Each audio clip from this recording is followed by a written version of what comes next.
প্রিয় দর্শক, আপনাদের সবাইকে স্বাগত জানাচ্ছি দ্য ডেইলি স্টারের নিয়মিত আয়োজন স্টার ডিসকোর্সের আজকের পর্বে। আমরা সাধারণত এই অনুষ্ঠানটি লন্ডন স্টুডিও থেকে করে থাকি। আজকের সেটিং একটু অন্যরকম। আজকে আমরা ঢাকা স্টুডিও থেকে ফিজিক্যাল একটা বলবো যে অতিথিদের প্রেজেন্স নিয়ে আজকের এই অনুষ্ঠান করছি রাদার দ্যান ভার্চুয়াল। সো সবাইকে স্বাগত জানাচ্ছি ডেইলি স্টারের ঢাকা স্টুডিও থেকে।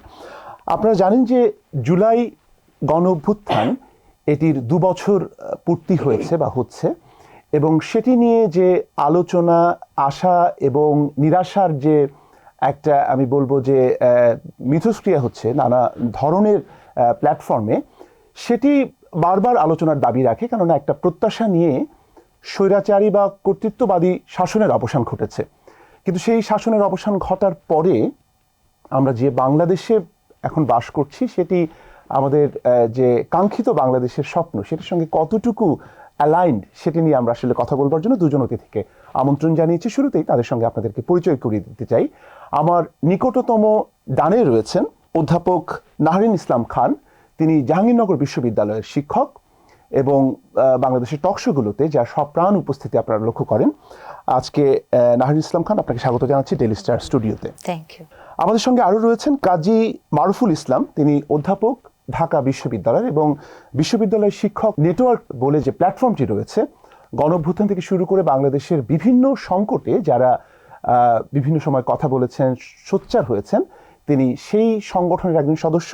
অধ্যাপক ইসলাম, আপনাকে স্বাগত জানাচ্ছি আমাদের এই অনুষ্ঠানে। ধন্যবাদ। শুরুটা আপনাকে দিয়ে করতে চাই। আমরা জুলাই গণঅভ্যুত্থানের সবচেয়ে বড় অর্জন কি সেটি নিয়ে বিস্তর আলোচনা করি। আমরা যদি আলোচনাটা সেভাবেই শুরু করি, যে আপনার কাছে কি মনে হয় যে এই অর্জনটা কি বলে আপনি মনে করেন, এবং শেখ হাসিনার পতন নাকি এর চেয়ে বেশি কিছু আপনার কাছে মনে হয়? এই মাসের শুরু থেকেই এই আলোচনাটা আমাদের চারপাশে বারবার করে আসছে যে আসলে আমরা জুলাইতে কি পেলাম, কি অর্জন করলাম, বা কোথায় ব্যর্থ হলাম, বা যা চেয়েছিলাম সেটা কতটুকু পেলাম কিংবা পেলাম না, এই প্রসঙ্গগুলো বারবার আসছে। আসলে এটা আমাদের এই আলোচনাটা এবছরও শেষ হবে না। ইনফ্যাক্ট আমাদের ইতিহাসের সাথে সাথে এই আলোচনাটা আরও অনেক বছর ধরে চলতে থাকবে। এই কারণেই যদি আমরা যে প্রক্রিয়া এবং যে পদ্ধতিতে আন্দোলনটা তৈরি হয়েছিল সেই জায়গায় যদি আমরা দেখি, যে আন্দোলনটা শুরু হলো একটা ছোট দাবি, ছোট না, একটা গুরুত্বপূর্ণ দাবি বটে, কিন্তু একটা নির্দিষ্ট জনগোষ্ঠীর মধ্য থেকে, অর্থাৎ শিক্ষার্থীরা তাদের চাকরির বিষয়ে কোটা সংস্কারের একটা দাবি দিয়ে শুরু হলো এই পর্যায়টা। সেই দাবিটা যখন ক্রমশ পরিণত হলো, আমরা দেখব যে যখন আবু সাঈদের যে শহীদ হওয়া, তার যে আত্মত্যাগ, সেখান থেকে কিন্তু দাবিটা কেবলমাত্র শিক্ষার্থীদের মধ্যে থেকে থাকলো না, তখন কিন্তু সাধারণ মানুষের মধ্যে ছড়ালো। অর্থাৎ ওইখানে যে বৈষম্য, সেই বৈষম্য নিরসন হবে, কিন্তু মানুষ অচিরেই বুঝতে পারলো যে বৈষম্যটা কেবলমাত্র কোটা সংস্কার করা না করা, ওইরকম কোনো নির্দেশনার মধ্য দিয়ে এই বৈষম্যটা যাবে না। সেটা কি হবে? সেটা হচ্ছে যে একটা অগণতান্ত্রিক শাসন আছে, যে একটা রাষ্ট্রের নিপীড়নমূলক যে শাসন ব্যবস্থা আছে, সেই শাসন ব্যবস্থার সাথে যুক্ত। এবং সেটা আমরা দেখলাম ক্রমশ। আমরা যে দ্রোহযাত্রা যদি আমরা দেখি, একটা বড় টার্নিং পয়েন্ট। এর আগে অবশ্য আমাদেরকে বলতে হবে যে 18ই জুলাই আমরা যখন বেসরকারি বিশ্ববিদ্যালয়ের ছাত্ররা যুক্ত হয়েছে এই পুরো আন্দোলনের সঙ্গে, তখন একটা বড় রকমের টার্নিং পয়েন্ট হয়েছে। এবং সেই সময় কিন্তু শিক্ষার্থীদের সঙ্গে তার বাবা মা, তার ভাইয়েরা এবং রাস্তার পাশের দোকানদার, বাস চালক, রিক্সা শ্রমিক এবং শ্রমিক অঞ্চল থেকে সাধারণ শ্রমিকরা, তারা যুক্ত হওয়া শুরু করলো। তো আপনি যেটা বলছিলেন যে একটা নির্দিষ্ট বিষয় নিয়ে আন্দোলন শুরু হলেও পরবর্তী সময়ে রাষ্ট্রের যে মৌলিক পরিবর্তন বা সংস্কারের প্রশ্নটি সামনে চলে আসে, তাই তো? একদম। যে আসলে একটা আন্দোলন একরকমের স্কুলিংয়ের মতন। অর্থাৎ আমরা যারা যুক্ত হয়, মানুষ যখন যুক্ত হয়, তখন আন্দোলন নিজেই একটা গতি পায় এবং এক ধরনের কর্তাসত্তা লাভ করে, এবং তার ভিতরে যারা যুক্ত থাকে তাদেরও কিন্তু পরিবর্তন হতে থাকে, এক ধরনের শেখার বদল হতে থাকে। ফলে এই যে এই বদলটাই কিন্তু আমাদের জুলাইটাকে টেনে 36 জুলাই পর্যন্ত নিয়ে এসছে। এবং এই যে আমরা যে প্রশ্নটাতে ছিলাম, যে আসলে তাহলে অর্জনটা কি, অর্জনটা প্রধানতম অর্জন যেটা আমার কাছে মনে হয়, যে এদেশের মানুষ আবারও তারা দেখলো তার ভেতরে যে এজেন্সিটা আছে, তার যে কর্তাসত্তাটা আছে, সে যে আসলে বদলাতে পারে। একটা হিমালয়ের মতন অচলায়তন একটা, আমরা কেউ সবার কাছে এই হতাশা ছিল যে এটা বদলাবে না, শেখ হাসিনা শাসন তার কোনোভাবেই কেউ বদলাতে পারছে না, এই যে কেউ কোনোভাবে বদলাতে পারছে না, এই যে ধারণাটা, এইটা যে ভেঙে দেওয়া যেতে পারলো যে মানুষ যদি চায় তাহলে আসলে কোনো রকমের কোনো স্বৈরাচারী ব্যবস্থা টিকতে পারে না, এবং তার তার ভেতরে এই ক্ষমতাটা আছে, এবং সেটা যদি সে প্রয়োগ করতে পারে তাহলে সে বদলটা ঘটাতে পারে। এই যে লেসন, এইটা আমার কাছে মনে হয় যে মানুষের একটা নতুন উদ্বোধন হয়েছে, সেটা তার বিরাট একটা জুলাইয়ের অর্জন বলে আমার কাছে মনে হয়। নিশ্চয়ই অধ্যাপক ইসলাম, আসবো আপনার কাছে। আমি ডক্টর নাহিন, আমি একই প্রশ্ন না করি, আমি সেখান থেকে মানে যেখানে শেষ করলেন ডক্টর মারুফ, সেটা একটা এক্সটেনশন হিসেবে আপনার কাছে জানতে চাই যে যে ঐক্যের কথা আমরা বলছি জুলাইয়ে, পরবর্তী সময় ঐক্যটা কেন থাকলো না? মানে সমস্যাটা কোন জায়গায় আপনার কাছে কি মনে হয়? উত্তরটা মনে হয় স্যারের কথার মধ্যেই আছে। যেমন ধরেন জুলাইকে কি করা হলো, মানে যে কথাটি স্যার বলতে চাচ্ছিলেন যে এই জুলাইটা কিন্তু শুধু জুলাইয়ের 36 দিন না, এই জুলাইয়ের ইতিহাস আরো অনেক গভীর, পরম্পরা আছে। হ্যাঁ পরম্পরা। এবং আমি যদি বলি 17 বছর, তাতেও হয়তো কোনো ভুল হবে না, হ্যাঁ, অথবা তারও আগে, সেটাও হতে পারে। কারণ একটা বীজ যখন বপন করা হয়, সেটা কিশলয় হয়, মহীরুহ হয়, আন্দোলন বা যে কোনো ধরনের বিস্ফোরণ, সেটাও কিন্তু তাই আসলে। তো জুলাইয়ের এই যে আপনি বললেন যে ঐক্যটা থাকলো না, কেন থাকলো না ওই জায়গাটাতেই, কারণ সবাই নিজের কর্তৃত্বটাকে বহাল করার চেষ্টা করলেন, সবাই জুলাইকে কুক্ষিগত করে বলার চেষ্টা করছেন এই মুহূর্তে যে জুলাই আমার, কিন্তু জুলাই কখনো আমার ছিল না, জুলাই আমাদের। তাহলে একটু যদি আমাকে বলেন যে আমরা তো 90-এর কথা তো আমাদের মনে আছে, মানে আপনার আমার যে জেনারেশন তারা 90-কে দেখেছে, এবং 90-এর যে গণ অভ্যুত্থান বা গণ আন্দোলন বা ছাত্র আন্দোলন, সেটি নিয়ে তো এই পর্যায়ের বিতর্ক আমরা দেখিনি। তাহলে বৈশিষ্ট্যগত পার্থক্যটা কি? মানে জুলাই গণ অভ্যুত্থানের পরে কি এমন হলো যেটার কারণে অনেক বিভক্তি তৈরি হলো এবং মানুষের মধ্যে এক ধরনের ইনটলারেন্স, অসহনশীলতা, এই বিষয়গুলোকে আমরা মানে যত সময় যাচ্ছে আরো বেশি দেখতে পাচ্ছি? এটি কেন?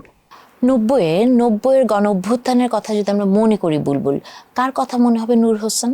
কার কথা মনে হবে? ডক্টর মিলন। আপনি কি তার পরিবার সম্পর্কে জানেন? বা আপনি কি জানেন যে নূর হোসেন কিভাবে সেলিব্রেটেড হয়েছে? নূর হোসেনের কবর কোথায়? ডক্টর মিলনের কবর কোথায়? ঢাকা বিশ্ববিদ্যালয়ে স্থান পেয়েছে? পায়নি তো। তার মানে হচ্ছে কি যে ওই সময় যারা এই কাজগুলো করেছিলেন তারা আসলে একটা প্রতিবাদের জায়গা থেকে করেছিলেন, কিন্তু কস্ট বেনিফিট অ্যানালাইসিস তারা করেন নাই। কিন্তু এই 24-এ আমরা যেটা দেখছি পুরোটাই হয়ে গেছে কি যে ওই যে শব্দটি বললাম, কুক্ষিগত করা, এই কারণেই তো বিভাজনটা তৈরি হয়েছে। দেখেন, আমি কয়েকদিন আগেই দেখছি যে যেহেতু এটা জুলাই মাস এবং বাংলাদেশে সবার একটা স্বভাব আছে, আমি বিশ্বাস করি জুলাইটাও ওই পথে হাঁটছে যে 21শে ফেব্রুয়ারি হলেই ফেব্রুয়ারি মাসে বাংলা বলতে হবে, এখন জুলাই হলে শুধু জুলাই নিয়ে কথা বলতে হবে। তো এই জুলাইয়ের যদি এই 1 বছর 2 বছরের মধ্যেই টকশোগুলো যদি দেখেন, আপনি দেখবেন যে যারা দাবি করছেন বা তারা আন্দোলনের সম্মুখ ভাগে ছিলেন বা ছাত্ররা যেখান থেকে আন্দোলনটা শুরু হয়েছিল, যদিও আমি বিশ্বাস করতে চাই না আন্দোলনটা সেখান থেকে শুরু হয়েছিল, বীচের মতো, বীচ অনেক আগে হয়েছিল, এটা হয়তো তখন কিশলয়ের জায়গায় ছিল, মহীরুহ হতে যাচ্ছিল। তো ওই জায়গা থেকে আপনি যদি দেখেন, এখন দেখবেন প্রতিটি টকশোতে তারা বলছেন জুলাই আমার, হ্যাঁ জুলাই আমাদের। এই যে আপনার কুক্ষিগত করা এবং কাউকে একেবারে বিলীন করে দেওয়া যে আপনি আসলে কেউ না। আমি বিশ্বাস করি বুলবুল, আপনি যখন লন্ডনে ছিলেন, আপনি যে ল্যাপটপের সামনে ছিলেন আপনি জুলাই, যে মাটি রান্নাঘরে ছিল সে জুলাই, ইভেন যে বেরো হয়নি জায়নামাজের পাঠিতে দোয়া করেছেন সেও জুলাই। কিন্তু ডক্টর নাহিন, এই যে আপনি বললেন যে জুলাইকে কুক্ষিগত করা বা জুলাইয়ের কৃতিত্বকে ছিনতাই করা, এটা কি অন্যভাবে দেখার সুযোগ আছে যে যারা জুলাইকে এভাবে বলছেন তারা আসলে জুলাইকে ওন করতে চান, সে কারণে হয়তো তারা বলছেন? বিষয়টিকে এরকম পজিটিভ ভাবে দেখার সুযোগ আছে কিনা? আপনি যখন কোনো কিছুকে ওন করতে চাবেন তখন তাকে আপনি কুক্ষিগত করবেন না, তাকে মুক্ত করে দিবেন, এটাই স্বভাব এবং এটাই হওয়ার কথা। কারণ কুক্ষিগত করলে যাকে কুক্ষিগত করছেন সে শ্বাসরুদ্ধ হয়ে মারা যাবে। তাকে আপনাকে বলে না যে আপনি কাউকে ভালোবাসলে তাকে ফ্রি করে দেন, সে যদি ফেরত আসে তাহলে সে আপনার। তাহলে আন্দোলনটাও তাই, বা যে কোনো মানে কৃতিত্বও তাই, আপনি যখন তাকে কুক্ষিগত করতে চাবেন সে শ্বাসবদ্ধ হয়ে মরে যাবে। তো জুলাইয়ের বিষয়টাই হয়েছে এটা। স্যার বলছিলেন জুলাইয়ের হিস্ট্রির কথা, আপনি যদি দেখেন যে যে ছাত্ররা আন্দোলন করছে, আমি যদি একটু অন্যভাবে বলি, আমি জানি অনেক বিতর্কের শিকার হতে পারি এটাতে, কিন্তু যে কোটা নিয়ে আন্দোলন হয়েছিল, আপনি বলেন তো ওই মুহূর্তে যদি শেখ হাসিনা বের হয়ে যেয়ে ছাত্রদের মাথায় হাত বুলিয়ে বাবা সোনা বলে রাজাকার না বলে মেনে নিত, তাহলে তারা সবাই বিসিএস ক্যাডার হয়ে যেতেন এবং শেখ হাসিনার আজ্ঞাবহ হয়েই চাকরিতে মনোযোগ দিতেন। কিন্তু এই বাংলাদেশে কিন্তু বছরের পর বছর ধরে একটি রাজনৈতিক দল, অনেক রাজনৈতিক দল, অনেক সাধারণ মানুষ শেখ হাসিনার বিরুদ্ধে কথা বলেছে না। তাদের আন্দোলনকেও তো আপনি ছোট করে দেখতে পারেন না। কিন্তু সেটা স্বীকার করে নিয়েও যদি এভাবে বলি যে ধরা যাক বিএনপি একটা বড় রাজনৈতিক দল এবং তারা রাজপথে ছিল, এটি অস্বীকার করার কোনোই উপায় নেই, কিন্তু সেই অর্থে তো পরিবর্তন আসছিল না। তারা যেটি বলার চেষ্টা করে, অর্থাৎ যারা জুলাইকে আপনার ভাষায় কুক্ষিগত করতে চাইছে, তারা বলছে যে তাদের আন্দোলনটাই আসলে একটা ডিসাইসিভ ফ্যাক্টর ছিল। সেটি আপনি স্বীকার করেন কিনা? একটা পয়েন্টে যেতে অবশ্যই ছিল, কিন্তু আপনি যদি ওই যে একটা কথা বললেন না যে তারা কোনো কিছু করতে পারেনি, যখনই স্বৈরাচারের ধারাটা কেমন ছিল না, আপনি গুম কোনোদিন আগে শুনেছিলেন? শোনেন নাই, এটা বাংলাদেশে নতুন। এবং দেখেন, আমি সবসময় এই কথাটি বলি, হয়তো প্রত্যেকটা টকশোতেই বলি এবং বলাটা জারি রাখতেই চাই, যে রাজনৈতিক দলগুলোর কথাগুলো আমার বলি, বা শিক্ষক নেটওয়ার্ক, আপনি দেখবেন কতটুকু করতে পেরেছে জানি না, কিন্তু কোনো না কোনো জায়গায় তারা কিন্তু প্রতিবাদ করেছে, একটা লিফলেট তো অন্তত দিয়েছে ওই সময়, এটা তো হয়েছে। এবং বিএনপির কথা যদি আপনি বলেন, তৃণমূলের একজন নেতারও 300-400 মামলা ছিল, তারা ধান খেতে ঘুমিয়েছে, বাসায় থাকতে পারেনি, এটাকেও তো ছোট করে দেখার কোনো জায়গা নাই। এবং আপনি যখন জুলাইকে রিয়েলি এটা সব কিছুর বিবেচনায় আনবেন, এটা ওই সময় একটা পলিটিক্সেরই একটা জায়গা ছিল যে কোনো রাজনৈতিক দল তার রাজনৈতিক আইডিয়াটাকে প্রকাশ না করে পর্দার আড়ালে থেকে এই ছাত্রদেরকে সাপ্লিমেন্ট করে। এটাও কিন্তু একটা আমি বলবো কৌশল ছিল। হ্যাঁ, এবং সেই কৌশলের হাত ধরে আপনি দেখবেন বিএনপি যে দলটির কথা আপনি বললেন, তাদের টপ সবার সাথে কিন্তু এদেরই এক ধরনের সংযোগ ছিল, এবং সেই সংযোগটা আর্থিক সংযোগ ছিল, সেই সংযোগটা অনেকভাবেই তাদেরকে করা হয়েছে। এই সাপোর্টটা না পেলে, এবং আমি শেষে ওইটাই বলতে চাই যে জুলাই আসলে সবার ছিল বুলবুল।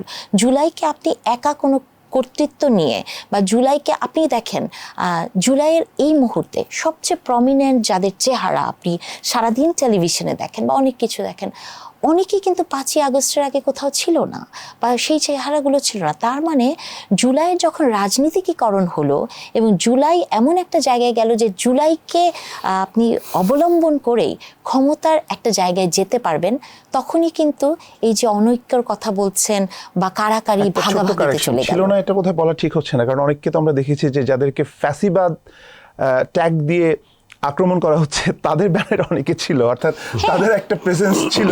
সেটা অবশ্য অন্য বিতর্ক, আমি সেই বিষয়ে আসবো। ছিল না বলাটা মানে কিন্তু ওটা না, আমি বুঝতে পেরেছি।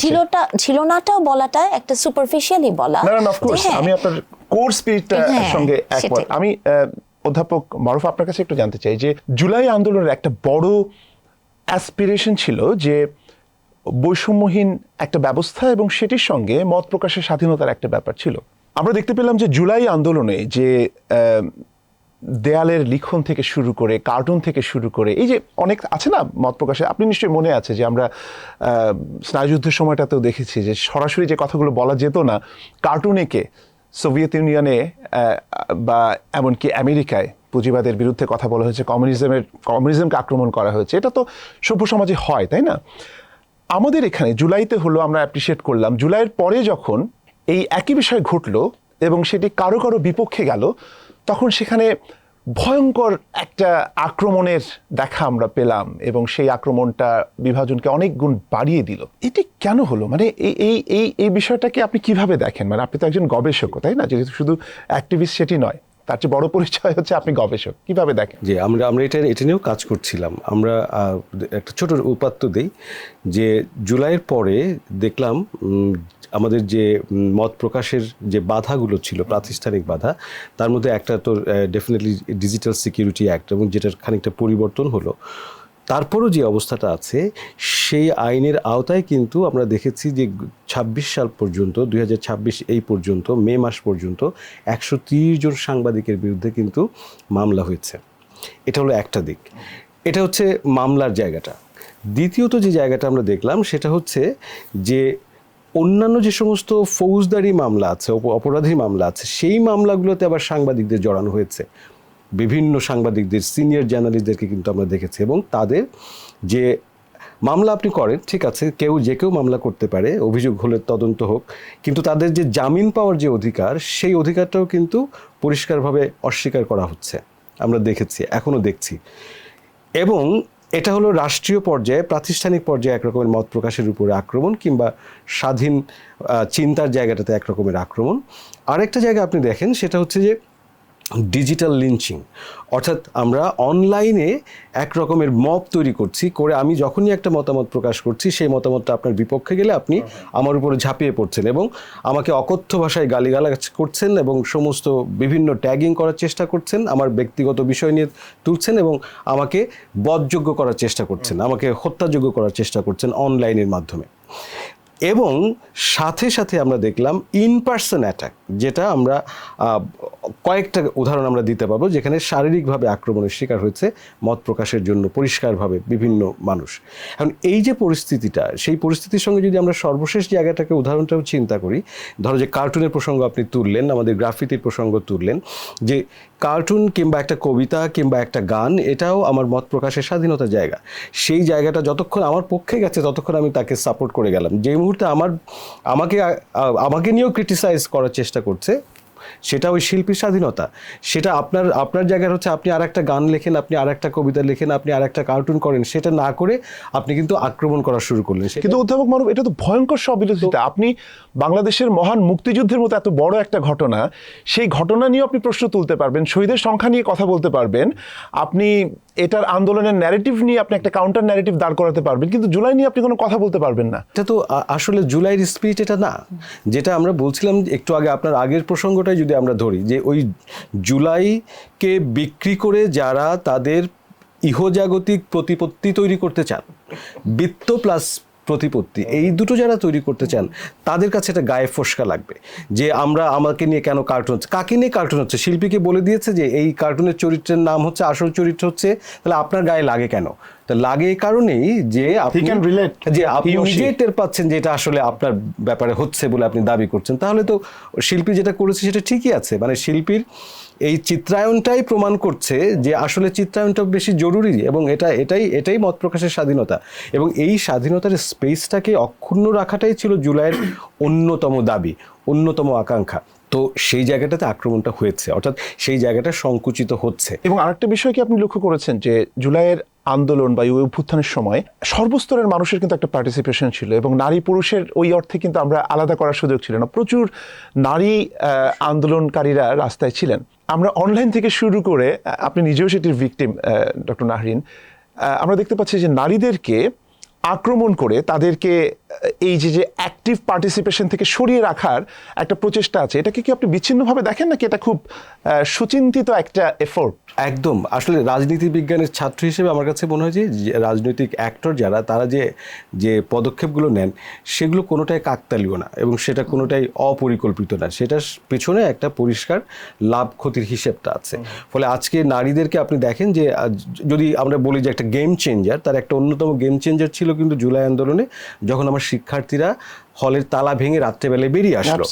তো এই নারীরা কিন্তু কেবল মিছিলে ছিল তা না, তারা মিছিলে ছিলেন, তারা সিদ্ধান্ত গ্রহণের প্রক্রিয়ার সঙ্গে যুক্ত ছিলেন, অর্থাৎ তারা অত্যাচারগুলো নিয়েছেন, মায়েরা অত্যাচারগুলো নিয়েছেন, অর্থাৎ তারা কিন্তু সামনে একেবারে সরাসরিভাবে এই আন্দোলনের ধকলটা নিয়েছেন। কিন্তু আন্দোলনের পরে কি হলো, আপনি যখন ক্ষমতার নেগোসিয়েশনটা হচ্ছে, সেই নেগোসিয়েশনে কিন্তু কোনো নারী থাকছে না, যাদেরকে আমরা বলছি যে তারা আমার কোর সমন্বয়ক টিম, সেখানে আপনি নারীদেরকে কিন্তু পাশে সরিয়ে দিচ্ছেন। এবং এই যে চেষ্টাটা, এটা কিন্তু পরিষ্কারভাবে আসলে আপনার যার হাত ধরে আসলে যে সমস্ত অনলাইনে আক্রমণ এবং ইন পার্সন আক্রমণ, ট্যাগিং, চরিত্র হনন, বুলিং, এগুলো যে হয়েছে, এটা কিন্তু পরিষ্কারভাবে একদম একটা কৌশল যে এদেরকে সরিয়ে দিতে হবে, এই স্পেস থেকে এদেরকে সরিয়ে দিতে হবে, প্রতিদ্বন্দ্বিতাটা কমাতে হবে। ফলে আমাদেরকে এটা নারীদের প্রতি এটা একটা পরিকল্পিত আক্রমণ। আসবে আপনার কাছে, আমি অধ্যাপক নাহরিন আপনার কাছে আসতে চাই। আমি জানি না এই প্রশ্নটা আপনি খুব কমফোর্ট ফিল করবেন কিনা, কিন্তু সাংবাদিক হিসেবে আমি নিশ্চিত যে আপনি অ্যাপ্রিসিয়েট করবেন যে কমফোর্ট জোন ভেঙে দেওয়াই তো আমাদের কাজ। যেহেতু আমরা জানি, বা এটা আমাদের পারসেপশন, যে আপনি ইন্ডিপেন্ডেন্ট মানুষ, কিন্তু বিএনপি লিনিং আপনার একটা অবস্থান রয়েছে। কিন্তু আমরা দেখলাম যে এই যে গণভোট হলো এবং যে মৌলিক পরিবর্তনের কথা ডক্টর মারুফুল ইসলাম শুরু করেছিলেন, মৌলিক পরিবর্তন বা রাষ্ট্রের কিছু ধনাত্মক রূপান্তরের কথা, সেখানে তো অন্যতম একটা ছিল যে সাংবিধানিক সংস্কার এবং দ্বিকক্ষ বিশিষ্ট পার্লামেন্ট, প্রধানমন্ত্রীর ক্ষমতা কতটুকু হবে ইত্যাদি ইত্যাদি যে বিষয়গুলো, সেগুলোকে অনেকের অভিযোগ যে বিএনপি ক্ষমতায় আসার পরে যে একটা 190 দিনের যে একটা বাধ্যবাধকতা ছিল সেটি কমপ্লিটলি ইগনোর করছে। সেটির সঙ্গে আপনি একমত কিনা, বা এই বিএনপির অবস্থানটাকে আপনি কিভাবে ডিফেন্ড করবেন বা আদৌ ডিফেন্ড করতে চান কিনা? আচ্ছা, তার আগে একটা কথা বলি। আপনি যেভাবে বললেন যে আমি কমফোর্টেবল হব কিনা, আমি তো গুপ্ত নই। হ্যাঁ, সো আমার তো কমফোর্টেবল, কারণ প্রত্যেকেরই, আমি মনে করি যে বেগম খালেদা যে একবার একটি কথা বলেছিলেন যে নিরপেক্ষ পাগল এবং শিশু ছাড়া কেউ হতে পারে না। আমরা এখানে যারা বসে আছি আমাদের প্রত্যেকেরই কোনো না কোনো দলের প্রতি একটা ভালোবাসা আছে এবং এটা অন্যায় না এটা। এবং আমি মনে করি এটা আপনার প্রাইডের একটা জায়গা যে আপনার আইডিওলজি 5 বছর পর পর বদলায় না। হ্যাঁ, তো এটা আসলে আমি মনে করি এই জন্য আমি খুবই কমফোর্টেবল ভাবে, আমি ভেরি কমফোর্টেবল এই প্রশ্নটার উত্তর দেওয়ার জন্য। এই যে আপনি বললেন যে এই পথে বিএনপি হাঁটছে না বা এরকম একটা কিছু বলেন যে আপনি দেখতে পাচ্ছেন কাজটা করছে না, কোথায় বুলবুল? কারণ হচ্ছে যে আপনি দেখেছেন একটা সংসদীয় কমিটি হয়েছে, যে মানে কমিটিটায় বিরোধী দলকে ডাকা হয়েছিল, 17 জনের সদস্য হওয়ার কথা ছিল, পরবর্তীতে 17 না যে 12 জনে আছেন, বিরোধী দলরা দেন নাই। সংস্কার এবং সংশোধন মানে সংবিধানের, আমি মনে করি বুলবুল এটা একটা শব্দের খেলা, জাস্ট মানে একটা শব্দের খেলা দিয়ে রাজনীতির মাঠকে গরম করে রাখা অথবা সংসদের ভেতরে ওয়াকআউট করার এক ধরনের একটা মানে কি বলবো পথ তৈরি করা। কিন্তু যারা ওয়াকআউট করছে এটা তাদের সমস্যা, কিন্তু 180 দিনের, আমি দুঃখিত 190 বলেছিলাম, 180 দিনের যে একটা বাধ্যবাধকতা ছিল সেই জায়গাটি থেকে বিএনপি সরকার সরে আসছে কিনা সেটা হচ্ছে না, সরে আসে নাই। কারণ আমি মনে করি বুলবুল যে বিএনপি সরকার যে পথে হাঁটছে, এবং আপনাকে এটাও মনে রাখতে হবে যে আমি সব জায়গাতে এটা বলি যে এই সরকারটা তো আসলে খুব একটা স্বাভাবিক সময় সরকার না, এবং এই সরকার যা যা ধরেন ক্ষমতা নেওয়ার পরে এটা তার দুর্ভাগ্য বা সৌভাগ্য আমি জানি না কি বলবো, শুরুই হয়েছে রোজা দিয়ে। রোজা কিন্তু বাংলাদেশের সংস্কৃতি রাজনৈতিক প্রেক্ষাপটে খুবই গুরুত্বপূর্ণ একটা বিষয়, এবং রোজার সময় কিন্তু অনেক কিছু অনেক রদবদল হয়, দ্রব্যমূল্য থেকে শুরু করে অনেক ধরনের পরিবর্তন হয়। তারপরে আসলো ধর ইরান যুদ্ধ, না, তারপরে হচ্ছে হামের একটা ক্রাইসিস, মানে এটা ক্রমাগতভাবে বন্যা মানে চলছেই। তো এরকম একটা সময় আমি মনে করি যে বিএনপি তার যে নোট অফ ডিসেন্টগুলো ছিল, এবং বিএনপি কিন্তু তার নোট অফ ডিসেন্টের বেলায় গুপ্ত নয়, কারণ বিএনপি প্রথম দিন থেকেই যা যা নোট অফ ডিসেন্ট দিয়েছে বিএনপি সেটার মধ্যেই আছে। এবং বিএনপি আপনি বলতে পারেন শপথ নেয়নি, ওইটাও কিন্তু বিএনপি কিন্তু বলেছিল যে আমরা শপথ নিব না, কিন্তু একটি দল আপনি দেখেছেন 1 ঘন্টা আগে বলেছে আমরা শপথ নিব না, 1 ঘন্টা পরে তারা শপথ নিয়েছে। তার মানে রাজনৈতিক দ্বিচারিতার জায়গায় বিএনপি আসলে এই মুহূর্তে নাই। এবং সবচেয়ে বড় কথা কি, আমি জানি না আপনার মনে আছে কিনা, ইলেকশনের আগে জনাব তারেক রহমান একটি বক্তব্যে বলেছিলেন যে আমি তো একটি রাজনৈতিক দল, আমার কিছু রাজনৈতিক বক্তব্য থাকবে, কিন্তু আমার কিন্তু দিন শেষে জনগণের ভোট পেতে হবে। অ্যাবসলিউটলি। কিন্তু আমরা কি একটা বিষয় ভুলে যাচ্ছি কিনা ডক্টর নাহরিন, সেটা হচ্ছে যে নির্বাচনটি হলো সেখানে কিন্তু শুধুমাত্র কে প্রধানমন্ত্রী হবে, কে সরকার গঠন করবে সেটির ভোট হয়নি, সেখানে একটা গণভোটও হয়েছে। সো সরকার গঠনের ক্ষেত্রে যে ম্যান্ডেট বিএনপি পেয়েছে সেটা তার মতো করে তারা অ্যাডমিনিস্ট্রেশন সাজাবে, রাষ্ট্রের পরিকল্পনা করবে। কিন্তু গণভোটের রায়টা তো খুব স্পেসিফিক, যে গণভোটে এত শতাংশ মানুষ রায় দিয়েছে, তারা সংবিধান প্রশ্নে এবং ইত্যাদি ইত্যাদি আরো যে বিষয়গুলো ছিল এই বিষয়গুলোকে তারা চেয়েছে, সেটিকে সম্মান দেখানো কি বিএনপির দায়িত্বের মধ্যে পড়ে না? অবশ্যই পড়ে। এবং আপনার কোন জায়গায় মনে হলো বিএনপি সম্মান দেখায় না? সংবিধান সংস্কার তারা বলছে সংশোধনী। আপনি দেখেন প্রেসিডেন্সিয়াল ফর্ম থেকে বাংলাদেশ কিন্তু একসময় প্রধানমন্ত্রীর রাজত্বে গেছে, তাই না? সেটা কিন্তু এত বড় একটা বিষয় কিন্তু সংশোধনীর মধ্যে হয়েছে। আমি যে কথাটা বললাম বুলবুল, বিশ্বাস করেন এটি আসলেই মানে কোনো একটি রাজনৈতিক দলের এগো অথবা শব্দের খেলা। What about judicial reform? এটা তো বিএনপির ইশতেহারের মধ্যে ছিল, এবং বিএনপি হয়তো এই মুহূর্তে আলাদা সচিবালয়ের ব্যাপারে বিএনপি হচ্ছে এই মুহূর্তে আসলে আমার কাছে মনে হয়, আমি যতটুকু মনে করি, আমি যেহেতু তাদের নীতি নির্ধারণের মধ্যে নাই, কিন্তু আমার কাছে মনে হচ্ছে যে বিএনপি, আমি এতটুকু বিশ্বাস করি যে বিএনপি যা যা বলেছে বিএনপি আসলে ওই পথে হাঁটবে, তবে তার যে নোট অফ ডিসেন্টগুলো ছিল বিএনপি আসলে ওগুলোর বাইরে যাবে না। এবং আমি এটাও বলতে চাই যে সরকার গঠন হয়েছে আসলে 5.5 মাস না, এই পথে বিএনপি হাঁটবে। এবং গণভোট নিয়ে আমরা সবাই একটা কথা বলি না, এই কথাটা যদি বুলবুল আমি আপনাকে বলি, কখনো শুনেছেন ভোটের পরে ভোট কমে যায়? গণভোটে 1-2 লাখ ভোট কমে গেল। এখন একজন সাধারণ নাগরিক হিসেবে আমি যদি বলি যে একটা ভোটও যদি এইদিক ওইদিক হয় আমি এটা মানি না, তাহলে আপনি কি বলবেন? আপনি কি সূক্ষ্ম কারচুপির কোনো ইঙ্গিত করছেন? আমি কি ইঙ্গিত করছি জানি না, আমি রিয়ালিটি নিয়ে কথা বলছি। কারণ কারচুপি কি কারচুপি না সেটা আমি জানি না, কিন্তু আমি জানি যে ভোটের সংখ্যা বদলে গেছে। আমি ডক্টর মারুফুল বোধহয় কিছু অ্যাড করতে না, আমি নারীন অনেকগুলো প্রসঙ্গ তুললেন।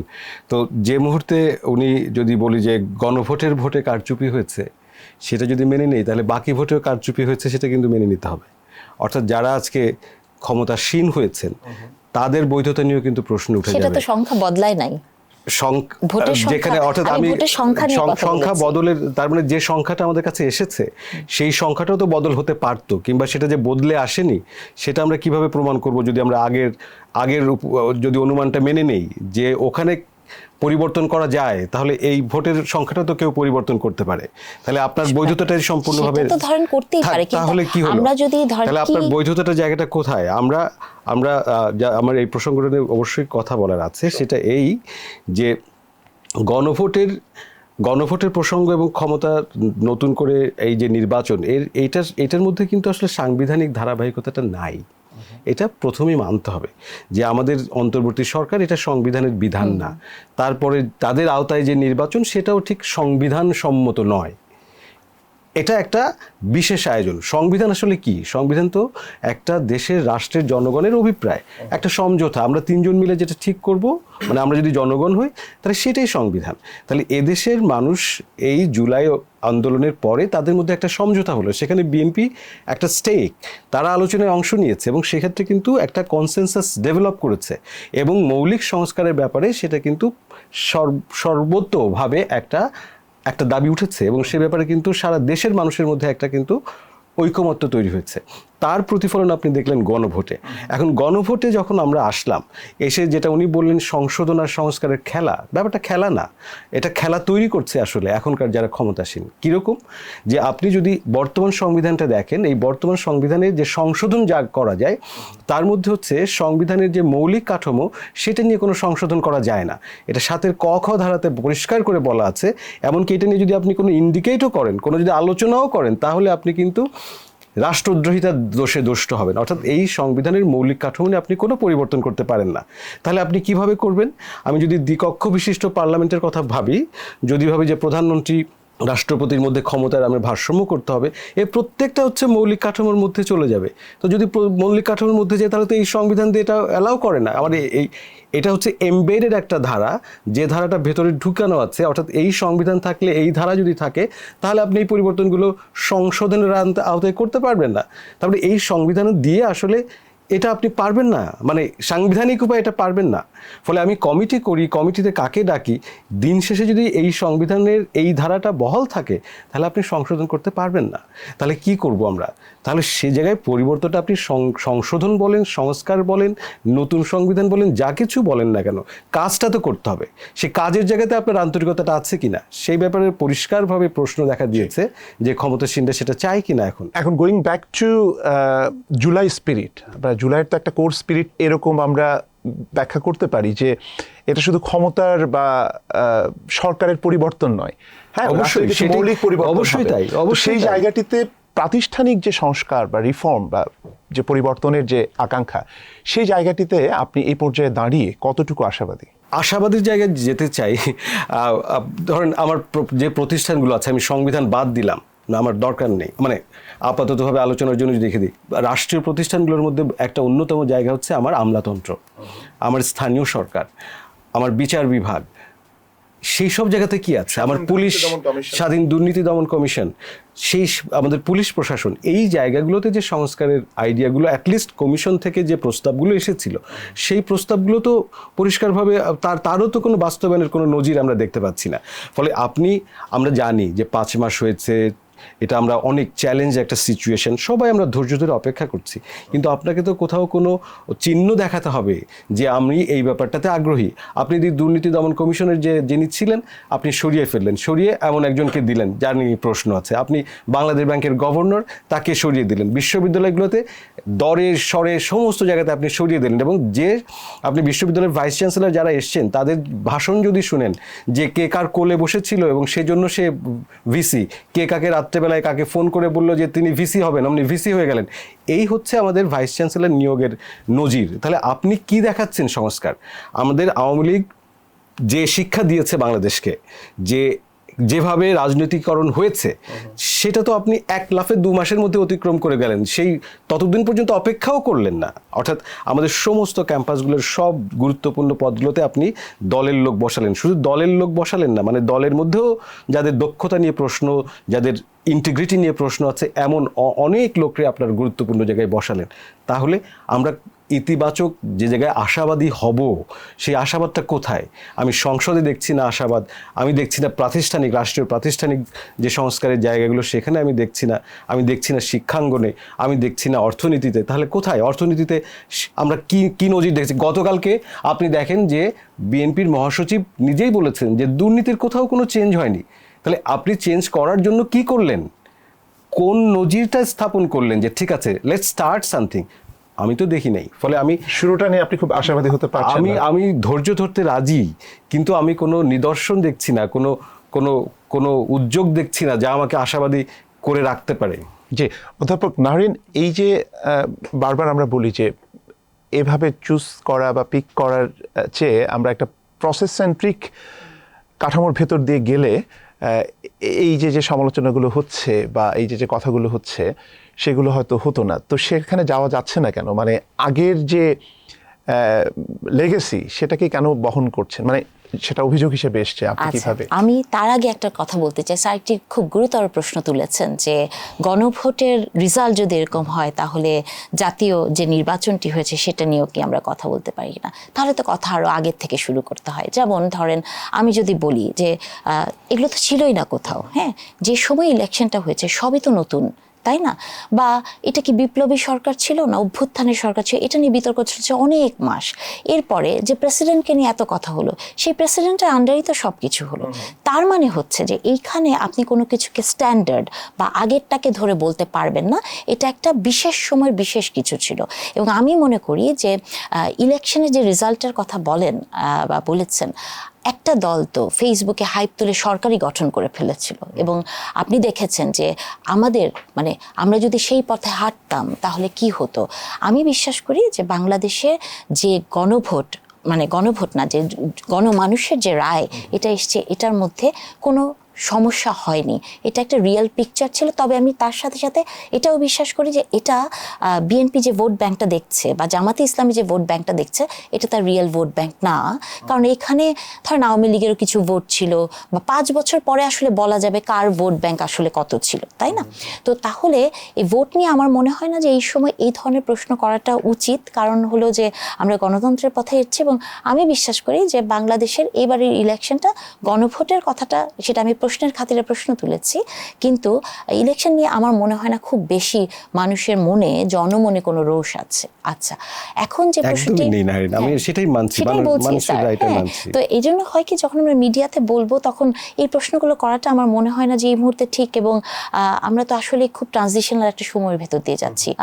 দক্ষিণ পন্থার রাজনীতি বলেন, এক ধরনের উত্থান আমরা বাংলাদেশে দেখতে পাই।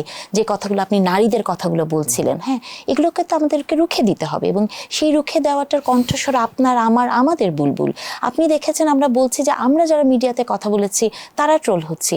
বিউটি পালের কি দোষ ছিল যে সে একটি শাড়ি পরে একটি গানের একটা ভিডিও দিয়েছে, সেটা নিয়ে গত 2 দিন আগে কি হয়ে গেল, তাই না? তাহলে এই জায়গাগুলোতে তো আমাদের বন্ধ করতে হবে। স্যার বলছেন স্যার পজিটিভ কিছু তেমন দেখতে পাচ্ছেন না, কিন্তু আমি ছোট ছোট জিনিস বলি যেটা বুলবুল হয়তো আপনার চোখ আমার চোখ এড়িয়ে যায়। সেটার মধ্যে একটা হচ্ছে যে আপনি দেখেছেন নতুন করি নামের একটা খেলার বিষয় তৈরি হয়েছে। একটাতে 22 লক্ষ ছেলে মেয়ে জয়েন করেছিল, তার মধ্যে 11 লক্ষ নারী।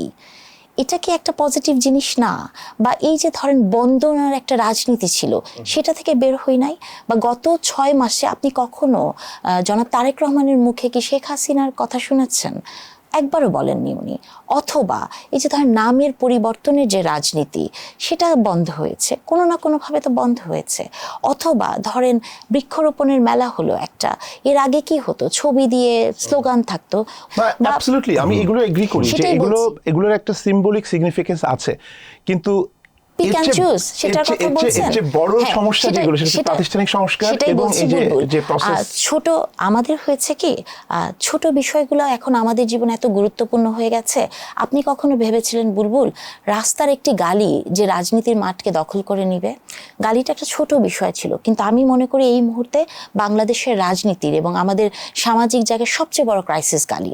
তার মানে ছোট জিনিসগুলোকে আমাদের চোখে আনতে হবে। আর যে পিক অ্যান্ড চুজের কথা আমরা বলি, দেখেন আমেরিকাতে যখন, এগুলো খুব সাধারণ কথা, আমেরিকাতে যখন সরকার বদল হয় সবই সরকারি লোক যায়, এটা একটা কমন প্র্যাকটিস। এবং আপনি কি এখন এই মুহূর্তে মনে করেন যে যেখানে 2/3 মানুষের ভোটে জয়ী হয়ে যে দলটি এসছে, তিনি কি মানে সব জায়গায় জামাতকে বসালে কি ঠিক হবে, বা কাকে বসাবে, তাই না?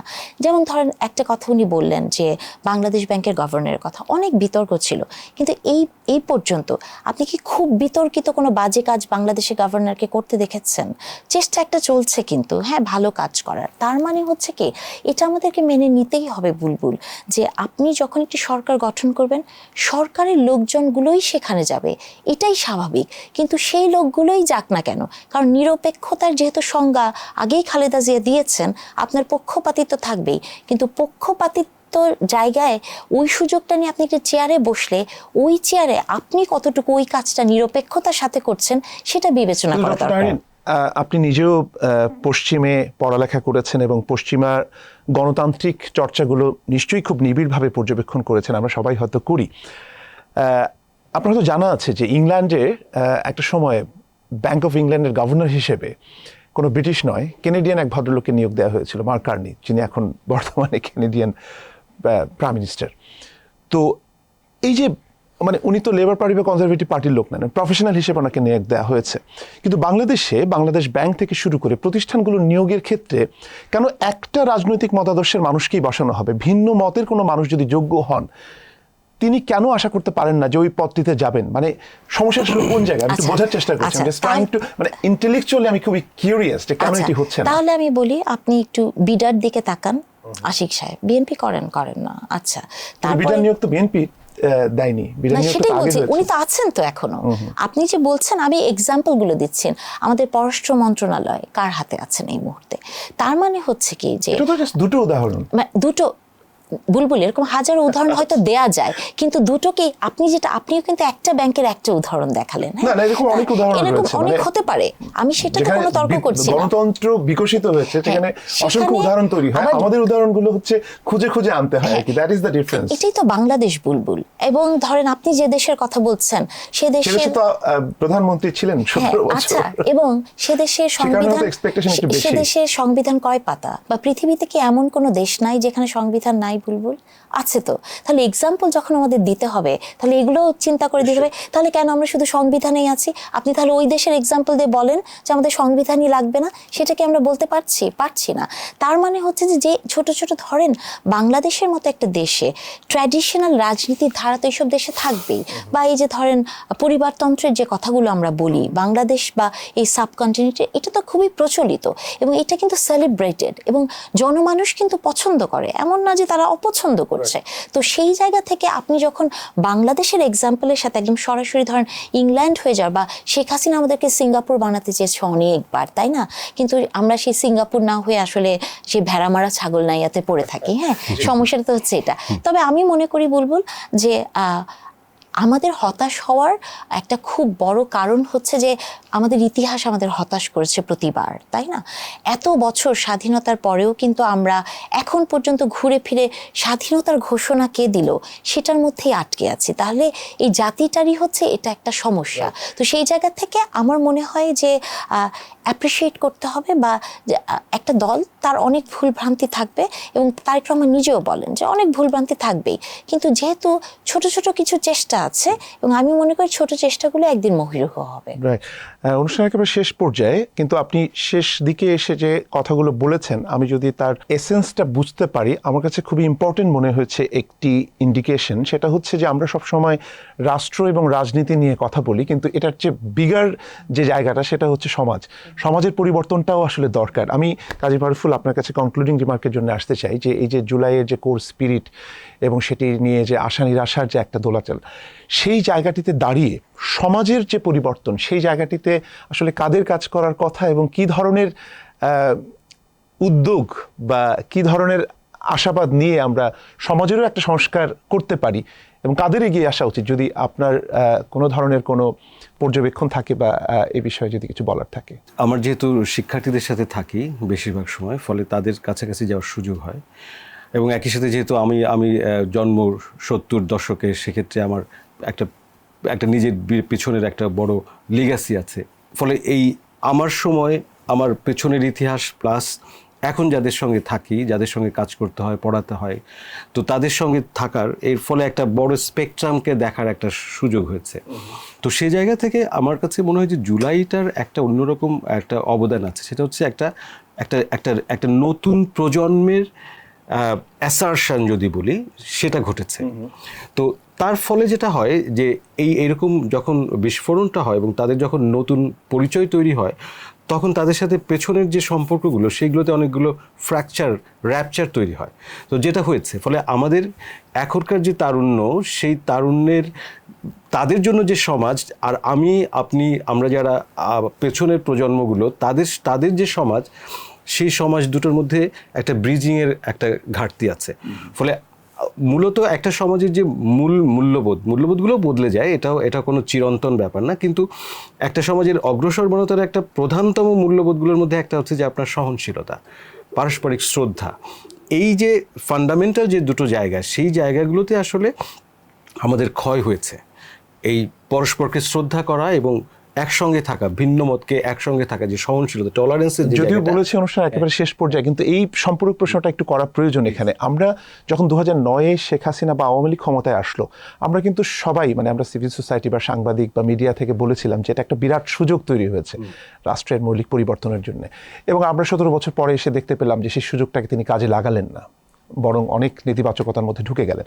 জুলাইয়ের ক্ষেত্রে তো একই কথা সত্য, ডক্টর মারুফ। এখন সেখানে একটা সুযোগ তৈরি হয়েছিল, কিন্তু জুলাই পরবর্তী যে সরকার, জুলাইয়ের ধারাবাহিকতায় যারা এসছেন, তারা এই যে মব সংস্কৃতি থেকে শুরু করে বিভিন্ন ধরনের সমস্যার কথাগুলো যেটা বললাম, সেটা তো বিকশিত হয়েছে ওই সময়টাতে। যদি কেউ এই অভিযোগটি করে, এটা কি অস্বীকার করা যাবে? না, অস্বীকার তো করছি না। আমরা দেখছি পরিষ্কারভাবে যে তখনকার যে মব সংস্কৃতিটা হয়েছে, সেটা সেই সময়কার অন্তর্বর্তী সরকারের পৃষ্ঠপোষকতা ছিল। কিন্তু সরকার একটা ব্যাপার, আন্দোলন আরেকটা ব্যাপার। অর্থাৎ আন্দোলন ছিল মানুষের, সেখানে বহু মত, বহু পদ, বহু দল, সবার অংশগ্রহণ ছিল। কিন্তু যখন একটা সরকার তৈরি হচ্ছে, তখন কিন্তু একটা এলিট ক্যাপচার হয়েছে, এবং যে মানুষ, আপনি যারা সরকারের মধ্যে ছিলেন, তারা কি রাজপথে ছিলেন? প্রফেসর ইউনূস কি রাজপথে ছিলেন? তার মধ্যে কি মানুষের এই সংযোগটা ছিল? তিনি বরাবর একটা অরাজনৈতিক একটা অবস্থান নিয়ে থাকেন। তার ক্যাবিনেটে যারা ছিল, তাদের একটা বড় অংশ কিন্তু রাজনীতির সঙ্গে, সংগঠনের সাথে, মানুষের সাথে সরাসরি কাজ করার অভিজ্ঞতা ছিল না। ফলে এবং তাদের আপনি ঢাকা কেন্দ্রিক, এনজিও কেন্দ্রিক, সিভিল সোসাইটি কেন্দ্রিক এক ধরনের জনবিচ্ছিন্ন যদি নাও বলি, কিন্তু জনগণের সাথে সম্পর্কের যে সরাসরি যে সংযোগ, সেই জায়গাটাতে কিন্তু ঘাটতি ছিল। ফলে তারা যে কাজটা করার কথা, সেই কাজটি তারা করতে পারেননি। ফলে তার পরিষ্কারভাবে তাদের ব্যর্থতা আছে। কিন্তু জুলাইটার যে স্পিরিট, সেটাকে বাস্তবায়ন করার জন্য সময় শেষ হয়ে গেছে, সেটা কিন্তু আমি বলবো না।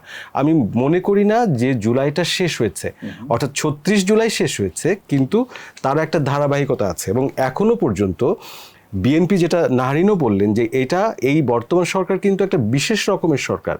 তার দায়িত্ব কিন্তু কেবলমাত্র দেশ চালানো না, অর্থাৎ এটার কন্টিনিউটি রাখা না, একই সঙ্গে ওই রূপান্তরটাকে নেতৃত্ব দেওয়া। তো সেই জন্য আমি মনে করি না যে আমাদের যে ধারাবাহিকতায় শুরু হয়েছিল, সেটা এখনো শেষ হয়েছে। ফলে আমরা অতীত মানে অতীতকাল হিসেবে আমি দেখছি না, আমি দেখছি যে এটা ঘটমান বর্তমানেরই আর একটা পর্যায়ের মধ্যে আমরা আছি।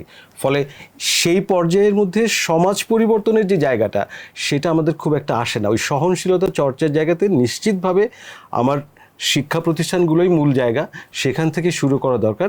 কিন্তু তার অন্যতম আর একটা চর্চার জায়গা হচ্ছে রাজনৈতিক দলগুলো নিজেও, যারা তাদের পরিবর্তনটাকে সমাজের মধ্যে প্রতিফলিত করবেন। ধন্যবাদ। শেষ কথা। শেষ কথা হচ্ছে যে জুলাইয়ের রাজনীতিকরণ যাতে না হয়, জুলাই যাতে কুক্ষিগত না হয়, এবং আমি সবসময় এটা জারি রাখতে চাই যে আমি এই সরকারকে নারী বান্ধব সরকার হিসেবে দেখতে চাই। কারণ আমরা যারা কাজ করি বুলবুল, এবং আমি কেন একটা নেগেটিভ এনার্জি নিয়ে ঘরে ফেরত যাব? হ্যাঁ, রাষ্ট্রের দায়িত্ব আমাকে সে শান্তি দেয়া, এবং আমি মনে করি যে সমাজ বলেন যাই বলেন, একটা সরকারই পারে নারীকে সেই স্বস্তির জায়গায় দিতে। এটা সরকারের দায়িত্ব। এটা অনেক ধন্যবাদ ডক্টর নাহরিন এবং ডক্টর মারিফুল। প্রিয় দর্শক, আমরা অনুষ্ঠানের একেবারে শেষ পর্যায়ে, যখন জুলাই নিয়ে কথা হয় এবং জুলাইকে মূল্যায়ন করবার একটা প্রশ্ন আসে, অনেক ধরনের আলোচনা, বহুমাত্রিক আলোচনা হয়, কিন্তু একটা জায়গায় বোধ করি একটা বিরাট অংশ স্বীকার করবেন যে গণতন্ত্রের একটা অন্যতম ভিত্তি হচ্ছে নির্বাচনের ভেতর দিয়ে ক্ষমতার পরিবর্তন, এবং সেটা মানুষ যে ভোটাধিকার প্রয়োগ করতে পারছে বা পেরেছে, এটা একটা বড় অর্জন। এটি জুলাইয়ের কারণেই সম্ভব হয়েছে। না হলে যে অবস্থার ভেতর দিয়ে যাচ্ছিল 17 বছরের শেষ যে টার্মগুলো রয়েছে বা নির্বাচনগুলো হয়েছে, সেগুলো দেখার পরে গণতান্ত্রিক প্রক্রিয়া যে অনুপস্থিত, এবং এটির সঙ্গে আরও অনেক বিষয় ছিল যেগুলো নিয়ে মানুষের ভেতরে অসন্তোষ ছিল। যেমনটি আমাদের আলোচকরা বললেন যে এটি শুধুমাত্র জুলাই নয়, এটি দীর্ঘদিনের আন্দোলনের ধারাবাহিকতা বা দীর্ঘদিনের একটা সংগ্রামের ধারাবাহিকতায় জুলাইয়ের ভেতর দিয়ে যে বড় অর্জনটি আমরা পেয়েছি, সেই অর্জনটিকে ধরে রাখার জন্যে যা কিছু করণীয়, রাজনীতিবিদ, সমাজের যারা সাধারণ মানুষ এবং আমরা যারা গণমাধ্যমে রয়েছে, আমাদের যে দায়িত্ববোধ রয়েছে, দায়িত্বের জায়গা রয়েছে, সেটি থেকে যেন আমরা বিস্তৃত না হই। সবাইকে অনেক ধন্যবাদ। আগামী অনুষ্ঠান দেখবার আমন্ত্রণ জানিয়ে আজকে এখানে বিদায় নিচ্ছি। যে যেখানে আছেন ভালো থাকুন, সুস্থ থাকুন, নিরাপদে থাকুন।